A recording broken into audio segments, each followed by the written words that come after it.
नमस्कार। चलिए आज जम्मू कश्मीर के इस ऐतिहासिक और बड़े संवैधानिक पुनर्गठन की पूरी कहानी को डिकोड करते हैं।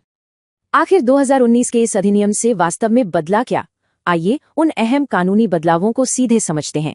2019 से पहले हालात बिल्कुल अलग थे। वहां दोहरी नागरिकता, अलग झंडा और 6 साल का विधानसभा कार्यकाल होता था। नियम इतने सख्त थे कि बाहर का कोई भी व्यक्ति वहां जमीन, वोटिंग या सरकारी नौकरी का हकदार नहीं था। सबसे बड़ी बात, देश के प्रमुख कानून जैसे आरटीआई, शिक्षा का अधिकार और आईपीसी भी वहां लागू नहीं होते थे। संसद से मंजूरी मिलने के बाद 31 अक्टूबर 2019 को यह ऐतिहासिक पुनर्गठन अधिनियम आधिकारिक रूप से लागू हो गया।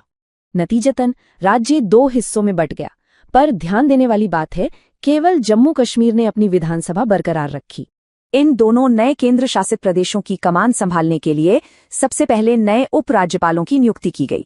बड़े बदलाव हुए, पुलिस केंद्र के अधीन आ गई और सारे राष्ट्रीय कानून वहां पूरी तरह लागू हो गए। इस नए राजनीतिक ढांचे को देखिए। अब जम्मू कश्मीर विधानसभा के लिए कुल 114 सीटें पक्की कर दी गई हैं।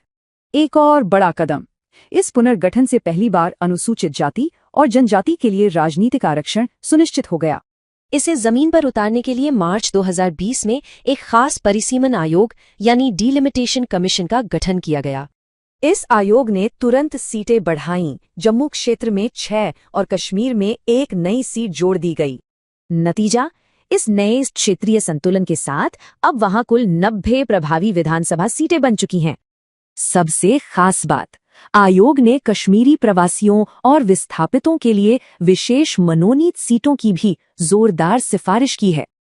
चलिए अब टॉपिक बदलते हैं। आइए भारत के शानदार राष्ट्रीय प्रतीक से जुड़े कुछ दिलचस्प तथ्यों पर नजर डालते हैं। 1950 में अपनाया गया हमारा ये शानदार प्रतीक असल में सारनाथ के ऐतिहासिक अशोक स्तंभ से लिया गया है। 4 शेरों के ठीक नीचे एक ही पत्थर पर हाथी, घोड़ा, सांड और शेर की शानदार आकृतियां उकेरी गई हैं।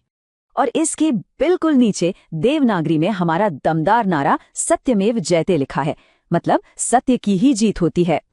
एक कमाल का तथ्य, सरकारी अधिकारियों के पद के हिसाब से इस आधिकारिक प्रतीक का रंग भी बदल जाता है। तो इन ऐतिहासिक बदलावों के बाद सोचने वाली बात है कि ये नया कानूनी परिदृश्य भविष्य को कैसे आकार देगा।